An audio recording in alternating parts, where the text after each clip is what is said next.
Gimana Kak? Dia emosi dulu. Dia emosi ujung-ujungnya.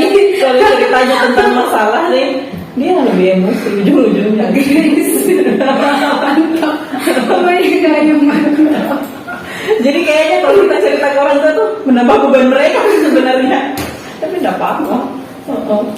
Nah, untuk para wanita di luar sana, Kak Ayu punya pesan-pesan yang ingin disampaikan kepada para pendengar, khususnya para pendengar ibu-ibu, kalau ada ibu-ibu yang mendengar, pesan-pesannya untuk anaknya Kak, untuk dirinya sendiri Kak, gitu, pesan-pesannya itu. Pesannya untuk semua perempuan, semua nih perempuan. Jadi kita tidak pernah sadar bahwa kita ternyata memegang peranan sangat besar di kehidupan.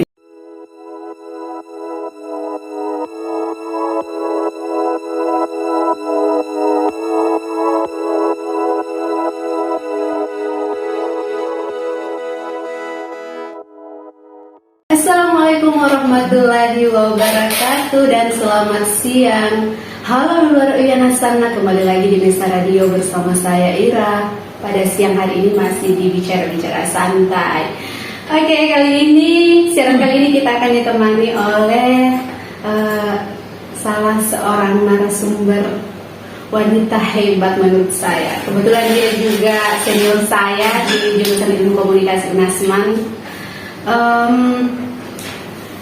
Tapi alangkah lebih baiknya kalau Kak Ayu memperkenalkan diri terlebih dahulu, silahkan Kak. Oke, terima kasih Ra. Sama-sama Kak Ayu. Siapa tadi panggilan pendengarnya?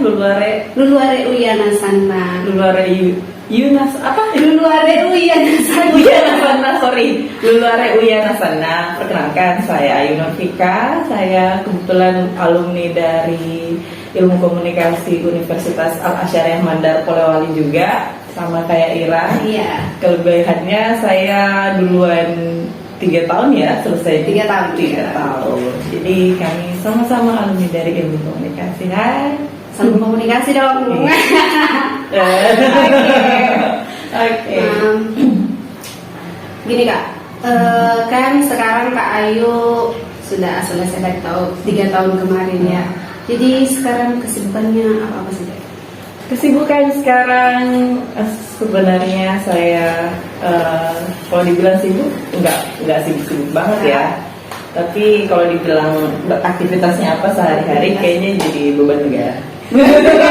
Maksudnya beban negara ini gimana Kak? Beban negara artinya hidup saya ditanggung negara sekarang. PNS. Ya. Oke. PNS-nya pengangkatannya gimana Kak? Kebetulan saya ASN lulusan pendaftaran CPNS tahun 2019, iya. Lulusnya itu 2020 di Kabupaten Mamuju, pemerintah Kabupaten Mamuju. Jadi di Dinas Komunikasi, Informatika dan Persandian. Terus begini Kak, kan saya lihat Kak Ayu sekarang ya sudah kerja di PNS ya kan. Nah, susah gampangnya PNS itu kayak gimana Kak? Susah. Maksudnya cerita sedikit bagaimana perjuangannya sehingga bisa lulus, kan agak susah sekarang kan. Iya, jadi abdi negara itu jadi ASN ya, aparatur sipil negara itu seperti yang kita tahu semua orang, banyak hampir ya dibilang mayoritas penduduk Indonesia itu cita-citanya jadi ASN. Entahlah cita-cita apa enggak, tapi intinya setiap ada pendaftaran pasti akan banyak yang ikut seleksi, ikut tes dan segala macam. Dan kebetulan mungkin lowongan yang tersedia dengan jumlah pendaftarnya itu sangat jauh berbeda. Jadi sangat jauh perbandingannya, pendaftarnya banyak sementara lowongan yang disediakan sedikit. Jadi tidak bisa menampung semuanya, sehingga mungkin seleksinya itu dikatakan ketat. Jadi memang sih sebenarnya agak ketat sejak tahun 2015-an mungkin 2016-an saya lupa. Dan itu sistem penerimaannya itu sudah CAT, jadi Computer Assisted Test. Jadi tesnya itu kita lewat lewat komputer online. Jadi ada soal yang ditampilkan di layar komputer, kita langsung jawab dan itu terintegrasi langsung, nilainya keluar. Jadi sudah tidak ada sulit banget sih sebenarnya untuk pakai orang dalam di sistem ini, karena langsung nilai kita itu langsung terlaporkan ke pusat pada saat kita menjawab, bukan pada saat selesai ya, tapi saat sementara menjawab nilainya sudah terbaca. Iya, jadi sudah terbaca. Tapi kalau misalnya nanti pada saat sebelum kita submit, sebelum kita konfirmasi hasil soal-soal kita, jawaban-jawaban kita itu, dan masih ada yang berubah, masih ada jawaban yang kita ubah, itu juga akan mempengaruhi. Jadi walaupun misalnya hasilnya akan keluar pada saat akhir, tapi pada saat kita menjawab itu sudah terbaca sebenarnya. Nah, pengalamannya nih Kak, cerita pengalamannya sebelum daftar PNS, dari mana saja dan lain-lain. Iya, jadi banyak mungkin kemarin sih waktu teman-teman banyak yang tanya berapa kali daftar CPNS ya, apa rahasianya kok bisa lulus. Jadi saya daftarnya itu pertama kali tahun 2019, itu pertama kali, karena waktu lulus kemarin saya daftarnya untuk kuliah lagi beasiswa LPDP, tapi sayangnya nggak lulus. Jatuhnya jauh lagi ya. Terus akhirnya karena permintaan orang tua, ya sudah saya daftar CPNS tahun 2019. Itu perjuangannya. Nah ini yang orang bilang, gimana kok bisa lulus, baru satu kali tembak langsung lulus. Itu pertama hak yang saya rasa sekali, niatnya harus diperbaiki. Meluruskan niat itu penting sekali. Terus yang kedua, kita harus perhatikan apa saja persyaratan yang diminta. Kayak misalnya kemarin banyak sih orang yang mau lulus jadi PNS, lulus tes CPNS, tapi lihat pengumuman saja itu malas. Pernah loh saya ditelepon ditanya sama orang, ini berkasnya apa saja yang diminta. Saya ditanya, ini berkasnya apa saja yang diminta untuk tes CPNS ini. Saya bilang, kan itu masing-masing informasi ada pengumumannya, masing-masing dari pemerintah yang keluarkan itu, misalnya dari kementerian atau dari pemerintah kabupaten, pemerintah provinsi, itu masing-masing mereka keluarkan pengumuman beserta dengan persyaratan apa saja yang harus dipenuhi, berkas apa saja yang harus dilengkapi, pokoknya semuanya itu ada semua. Jadi kalau orang malas baca dan mau lulus CPNS, wah itu aneh. Gitu. Jadi harus memang harus tahu lah persyaratan apa yang dibutuhkan, berkas yang dibutuhkan apa. Jadi jauh sebelum mendaftar, kira-kira kayak berkas yang basic, yang dasarnya itu kayak KTP, kartu keluarga, apalagi ya, ijazah dari SD ya, dari SD, SMP, SMA sampai kuliah, itu semua harus dilengkapi memang jauh sebelum pendaftaran. Jadi sudah ada persiapan dulu. Jadi nanti setelah misalnya sudah keluar pengumuman, ada persyaratan tambahan, misalnya kelengkapan surat kesehatan atau apa, itu bisa tidak memakan waktu banyak. Terus habis itu kan seleksi administrasi nih, jadi sudah semua. Yang penting itu buat baca dulu pertama, jadi administrasinya dilengkapi. Terus setelah itu ada tes itu lagi, CAT. Sudah CAT itu yang tadi saya bilang komputer dan online, jadi hasilnya langsung kelihatan. Itu betul-betul harus belajar. Iya, belajar itu penting sekali.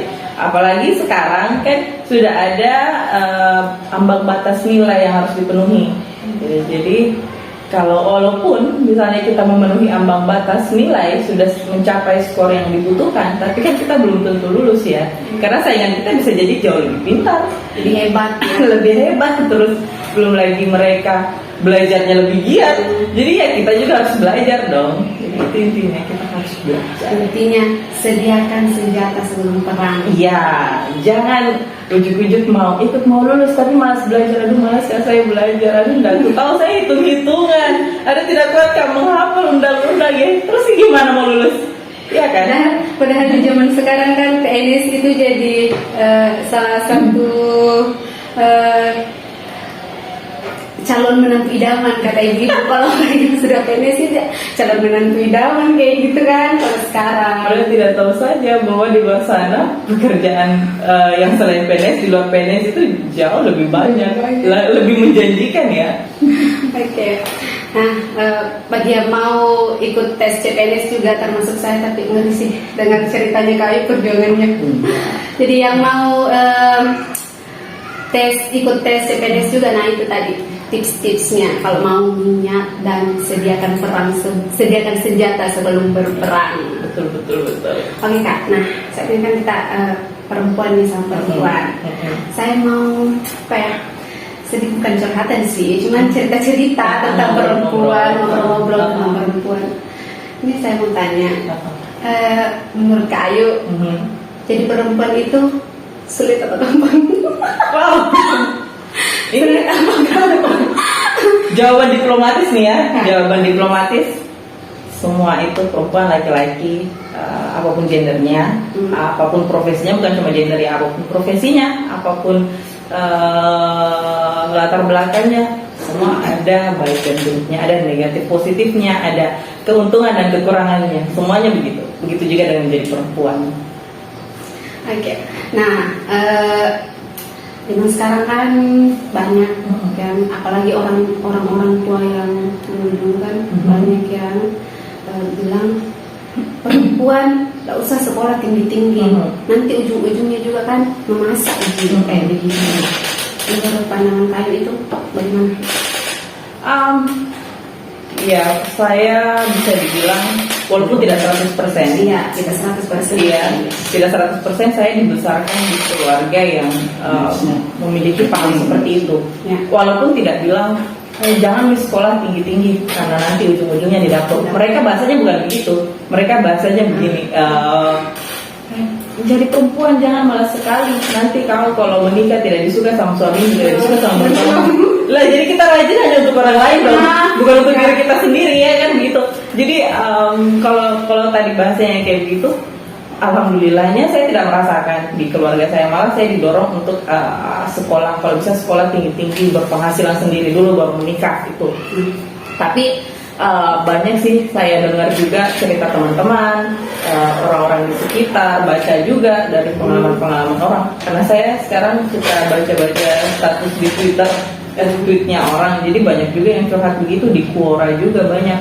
Nah, kalau pendapat saya sih tentang itu, zaman sekarang nih ya, perempuan udah bisa nyari duit sendiri, udah bisa kerja sendiri, ya kayaknya sudah tidak relevan lagi.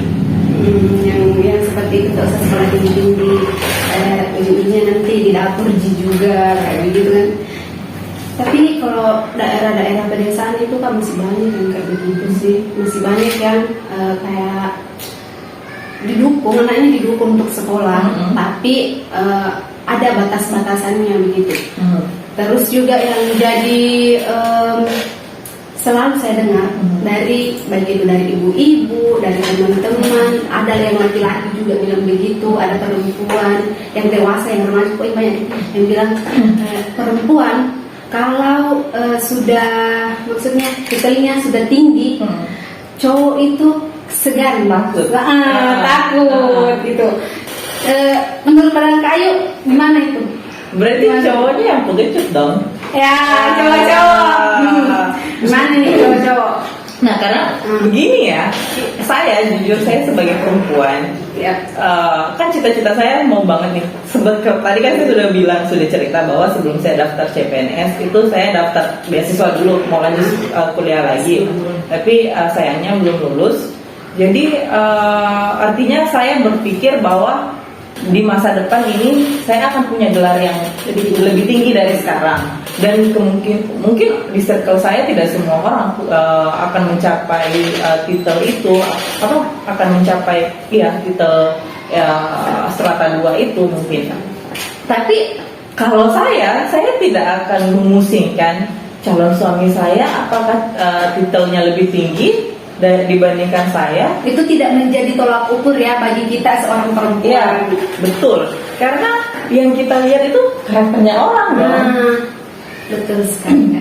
Karena saya banyak melihat bahwa orang yang walaupun titelnya tinggi, sekolahnya di sekolah bagus, tapi ternyata pemikirannya masih tertinggal jauh.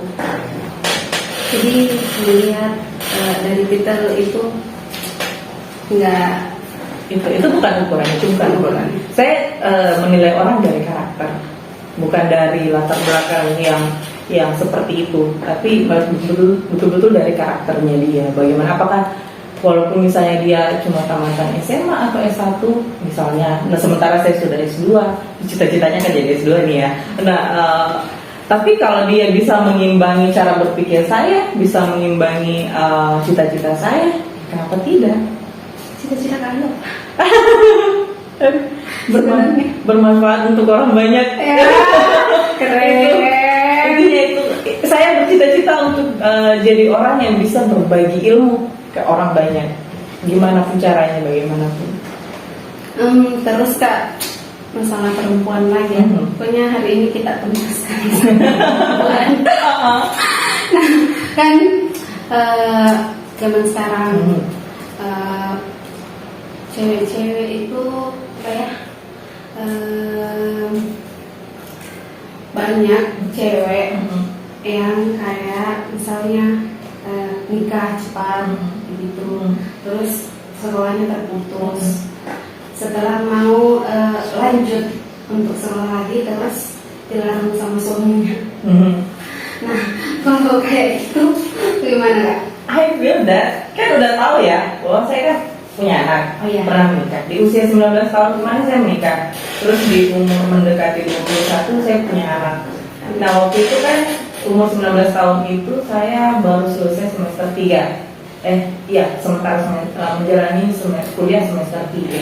Terus tahu-tahu menikah. Dan ternyata walaupun di awal waktu itu kan mantan suami ya, saya udah nggak sama lagi. Dulu mantan suami bilang iya kamu boleh kuliah segala macam begitu, tapi pada saat kenyataannya ternyata tidak begitu. Jadi apa ya, itulah yang pelajaran yang saya dapat, bahwa kita sebagai perempuan jangan sepenuhnya bergantung. Kalau memang misalnya kamu mau kuliah dan mendukung pada hari ini, misalnya kamu belum nikah, pada hari ini kamu sedang kuliah dan finansial kamu mendukung, tapi kemudian di satu sisi kamu juga ingin menikah, atau ada orang yang ingin menikah sama dengan kamu misalnya, tapi dan dia bilang iya nanti kamu akan saya dukung begini bla bla bla, setelah tolong jangan dipercaya. Kalau bisa jangan dipercaya deh. Kenapa? Lalu lanjutkan saja kuliahnya.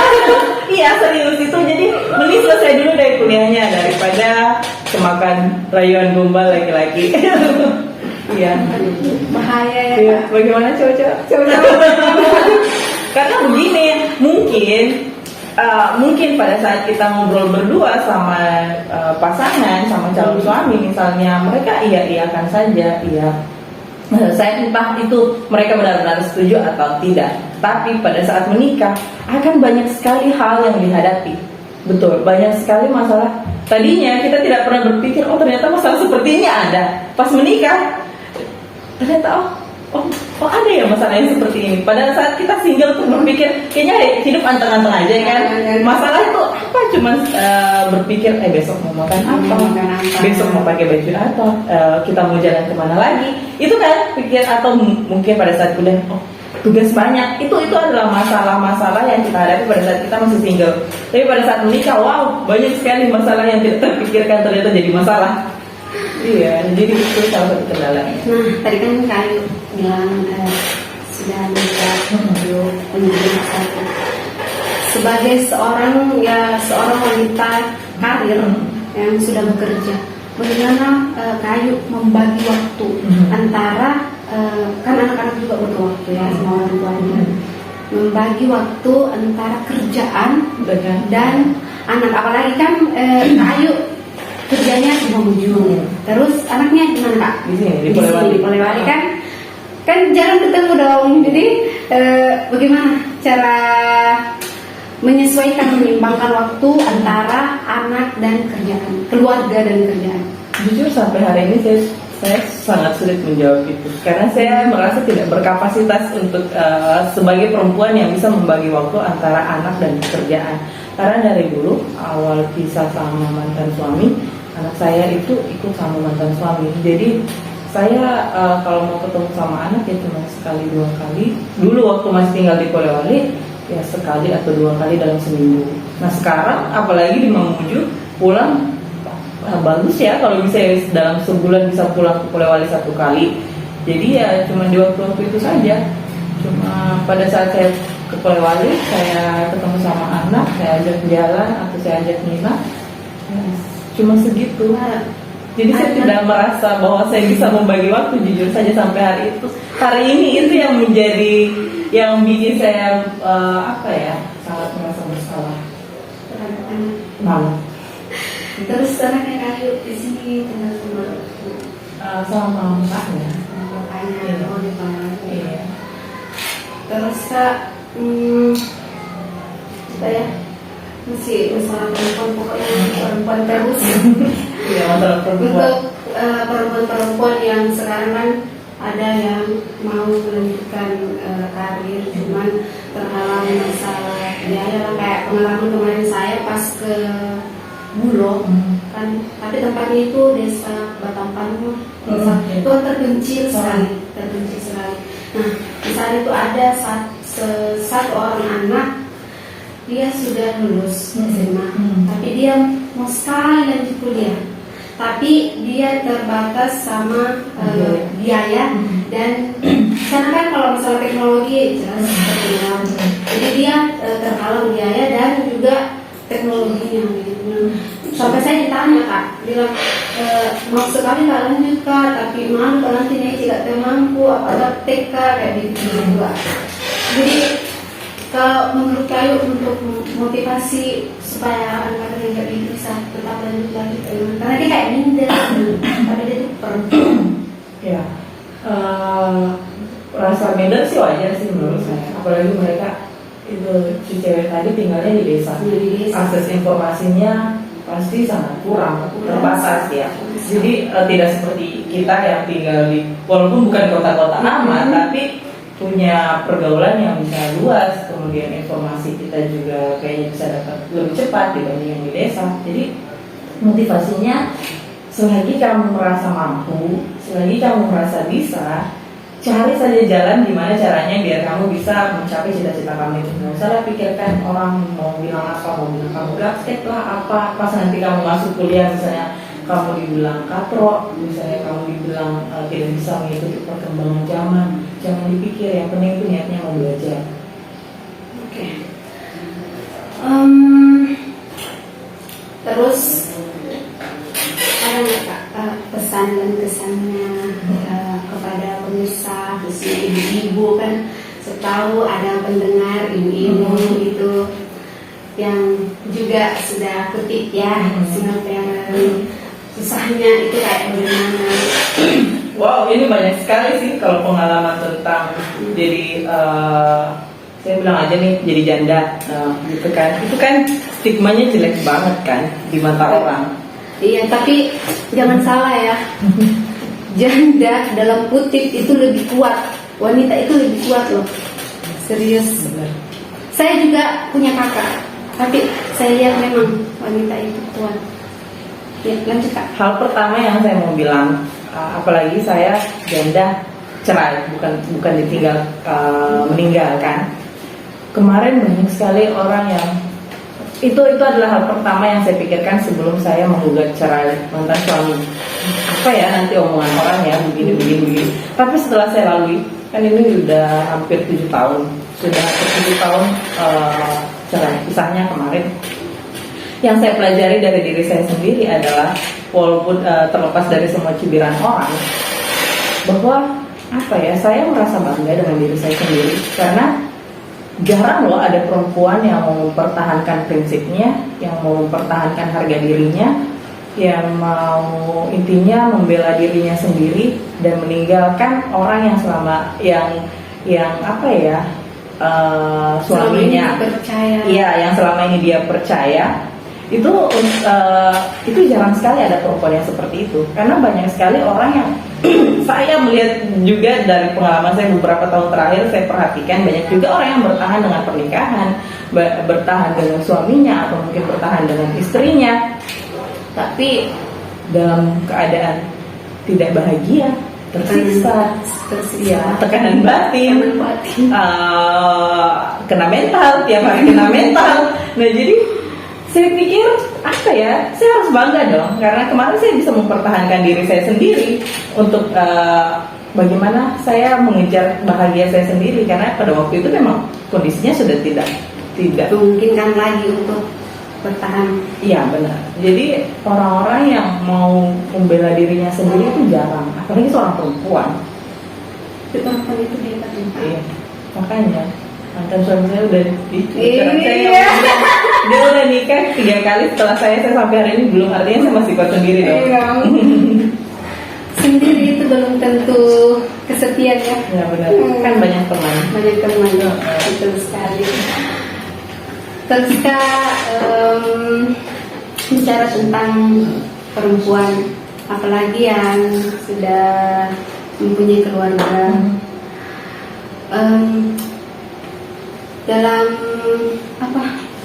Dalam keluarga itu kan pasti ada problem-problem yang terjadi. Nah, ini kalau misalnya seorang wanita tidak bagus cara menanganinya, pasti kan akan ada yang bikin status lah. Kalau masalah kan yang paling banyak saya lihat itu bikin status masalah yang ada dalam keluarganya. Itu kan kebanyakan Istri. perempuan, Iya, istri. banyak sekali. Mau itu istri, mau itu pacar, mau itu apa, pokoknya kebanyakan itu yang bikin status itu perempuan. Nah, menurut Kak Ayu tentang ini itu bagaimana? Share masalah kalau orang mau galau-galauan di status bukan masalah sih sebenarnya, selama tahu batasan privasi sejauh mana orang, soalnya kan media sosial nih kita tidak pernah tahu siapa yang membaca. Ya bisa apa ya, kita tidak pernah tahu sejauh mana jangkauan ucapan kita di media sosial itu akan terdengar, gaungnya sejauh mana, dan akan tersimpan lama. Iya, akan tersimpan bahkan selamanya kalau misalnya itu status di beranda, misalnya kayak di Facebook atau di Instagram. Nah, jadi perempuan harus tahu batasannya, sejauh mana kamu membolehkan orang lain mengetahui privasi kamu, masalah kamu. Apalagi ini masalah, banyak kan masalah yang sebenarnya aib. Nah, tapi mungkin tidak semua orang punya kesadaran tentang privasi itu. Jadi yang harus kita tahu nih, kita sebagai, ini pengalaman saya juga selama ini, saya sadar kalau misalnya saya punya orang dekat yang bisa mendengarkan curahan hati saya, misalnya yang benar-benar bisa memberikan saya masukan, pandangan, dan juga sekaligus saya percaya orang itu 100% untuk menampung cerita-cerita galau saya tidak butuh lagi cerita di media sosial tentang kegalauan saya. Jadi mungkin kuncinya ya itu sih, kita punya orang, karena perempuan ini bedanya nih perempuan sama laki-laki. Kayaknya laki-laki itu hanya butuh mengeluarkan kata, kalau saya tidak salah nih, 7.000 kata per hari. Ya. Jadi mereka hanya perlu untuk sebatasnya laki-laki nih 7.000 kata per hari. Sementara perempuan itu butuh mengeluarkan kata 21.000 per hari.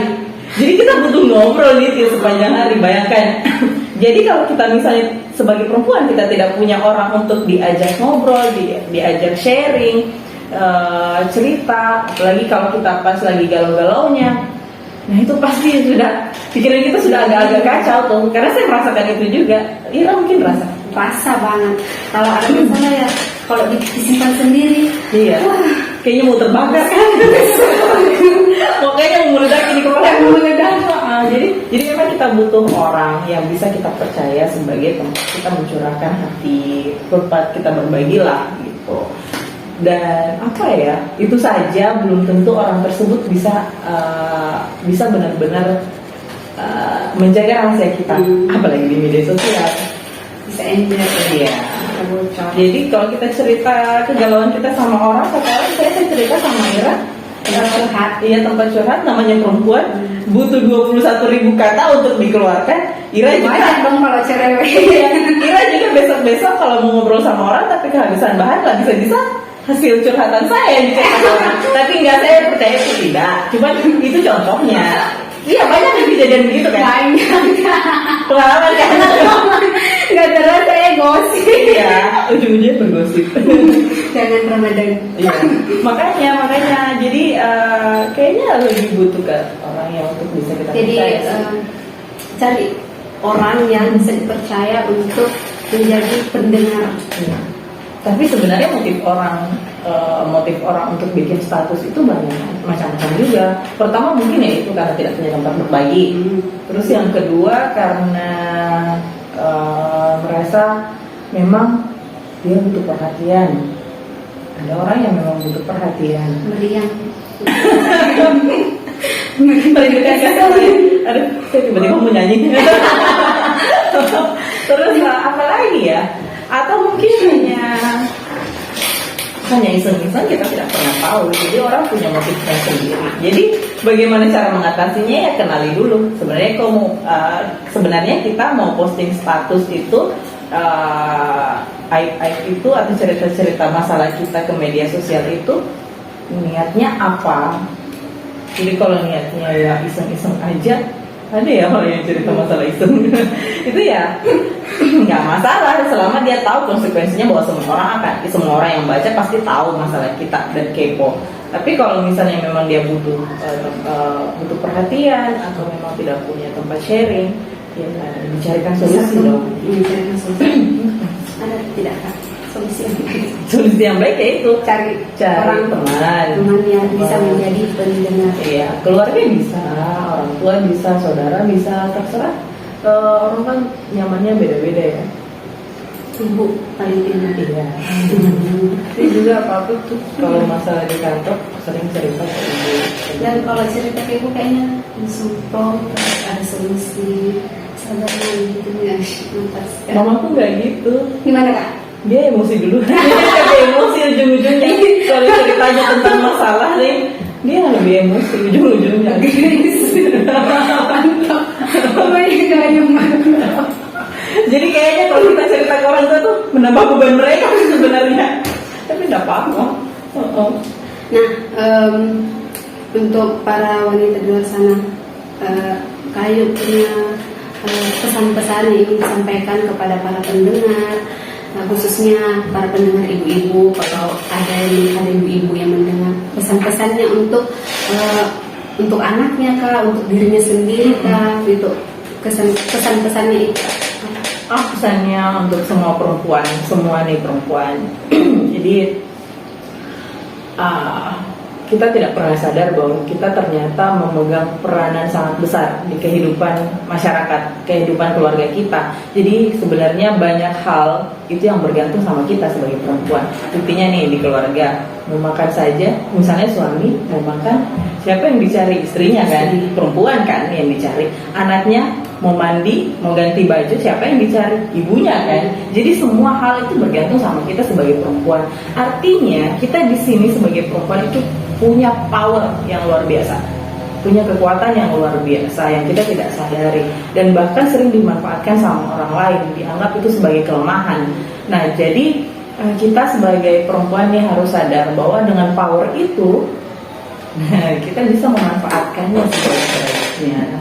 Jadi jangan sebagai istri misalnya, saya sangat mendukung perempuan untuk mengabdi sama suaminya. Itu sudah kewajiban. Tapi di sisi lain suami juga punya dong, kita boleh dong menuntut untuk dibahagiakan juga sama suami. Kita hidup nih sama-sama beriringan. Jadi untuk saling membahagiakan kayaknya itu tidak hal yang sangat wajib ya. Iya kan. Jadi bukan hanya kita yang mengabdi sama suami terus suaminya juga ke kita, bukan. Jadi harus ada timbal balik. Namanya rumah tangga, namanya kita hidup berdampingan, itu harus ada timbal balik. Saling, ini kuncinya saling, rasa saling itu. Jadi saling menyayangi, saling memperhatikan, saling peduli, saling membahagiakan, saling merawat dan segala macam. Nah, kalau misalnya kalian kemudian merasa bahwa masyarakat atau mungkin lingkungan sekitar menuntut banyak ke kalian, ke kita ini sebagai perempuan, dan kita tidak mendapatkan benefit yang kita mau, kita tidak diberi seperti yang kita terima, kayaknya sudah bukan masalah lagi kalau kita bukan menentang ya, tapi untuk mengejar apa yang kita mau. Maksudnya hak kita. Ya, hak kita. Walaupun mungkin kita tidak diberi dari orang lain, kalau misalnya rasa saling itu tidak ada, dan kemudian kita ternyata kalau begitu saya mau mengejar karir saya sendiri, saya mau bekerja biar saya merasa punya power juga, biar saya punya pegangan juga sendiri, Tidak bergantung lagi. Saya pikir itu adalah hal yang wajar. Jadi bukan masalah sih, tapi tergantung kesepakatan dua-duanya. Tapi kalau misalnya selama kebutuhannya terpenuhi, iya. Kenapa? Kalau misalnya suaminya melarang nih untuk kerja, tapi di sisi lain kebutuhan istrinya semuanya dipenuhi, ya itu tidak masalah. Tapi kalau misalnya suaminya melarang istrinya kerja, terus kebutuhannya tidak terpenuhi, nah itulah saatnya kalian untuk berdiri. Bukan berdiri sendiri ya, tapi itu saatnya kalian untuk mempertahankan hak. Iya, mempertahankan prinsip kalian. Oke, terima kasih banyak Kak Ayu. Saya ngari menjelang sore. Makasih juga sudah diundang di sini. Suatu kehormatan nih saya. Iya, karena selama ini saya yang mewawancara orang, barusan kali ini saya diwawancara, ternyata tegang ya. Saya yang wawancara pertama. Iya. Untuk Ayu. Ternyata tegang ya diwawancarai. Saya saja yang mewawancarai tegang. Oke, terima kasih banyak Kak Ayu waktunya. Iya. Kepada para pendengar, khususnya ibu-ibu ya, dan bapak-bapak juga ibu. Nah, perempuan itu hebat. Perempuan-perempuan berjuang, baik itu untuk pendidikan, untuk karir kalian, tetap berjuang. Tidak ada kata terlambat. Kita itu hebat. Dan tetap ingat satu pepatah, bukan pepatah sih, cuman ada satu kata yang mengatakan kalau perempuan itu madrasah utama bagi anak-anaknya. Jadi jika ingin melanjutkan pendidikan ke jenjang yang lebih tinggi, lanjutkan. Kita adalah madrasah untuk anak-anak kita nanti, seperti itu. Betul tidak Kak Ayu? Bang. Oke. Sebelum saya menutup siaran kali ini, saya ingin berterima kasih sekali kepada para pendengar setia Misa Radio yang telah setia mendengarkan siaran-siaran kami. Saya Ira, Misa Radio pamit undur diri. Sampai ketemu di siaran-siaran selanjutnya. Wassalamualaikum warahmatullahi wabarakatuh. Waalaikumsalam warahmatullahi wabarakatuh.